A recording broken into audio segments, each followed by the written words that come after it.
autocratic, which is where healthy lies. So we're going to talk a little bit about the differences in parenting styles, and if you will, I think it's important for those people that are entering into that notion of breaking up a marital relationship and working towards dividing that household, that they identify the parenting style that they use in their house, right? Identify the parenting style that your partner is using, right? And you may find while we were together, we either kind of picked one. Sometimes you'll have a parent that tends to be the stronger, more controlling parent at home, and so whatever their preferences is kind of how we did it in the house. And as we step apart and break up, we become co-parents. We begin to check out our own parenting style. And I may have said, I never did like that the kids could have TVs in their rooms. Yes. And so, in my house, I'm not doing that. We're not doing that, yeah.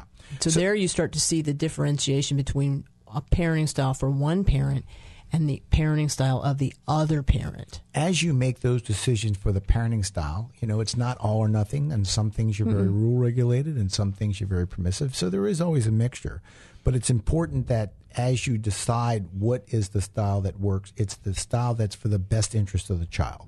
Right. Younger children need structure, so therefore there's more rules involved. As we get into later teens, we need to be a little bit more liberal, a little bit more permissive, because the idea is you're trying to launch your children. Right. It's important that you seek in this idea of co-parenting as much as possible similar rules and expectations and discipline between the household, so that as the child is transitioning to visit, through the process of divorce, as they visit the mom or they visit the dad, that there is enough similarity that they're not in some trauma where they have to shift their entire way of thinking because mom does it this way or dad does it that way. Right. They do best that way.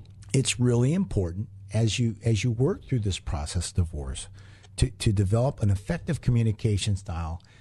The communications between the parents should be always about the facts that have to do with the appropriateness of the raising of the children. Right. Don't get into the emotions of the divorce and the pain and suffering of that unfortunate incident that causes people to emotionally break up. Right. But one of the ways I look at this, and it kind of helps parents to be able to do that step back and begin to be objective, is it's like being in business. Yes. So rather than being in a love relationship, now we have a business partnership, and our business is raising 3 children. Yes. You're a dad or a mom for life. Okay. Yep. Now, I want you to also, if you will, recognize that once you identify your partner has a difference in their parenting style, and you've learned to identify what that is, it's okay for them to do it that way in their household, as long as you're aware of these differences and you try to make sure that there's no major rifts, so that the child is, of course, suffering as he tries to shift. And then the most important thing, as you look at the differences in parenting styles, realize you cannot control your ex. You can't.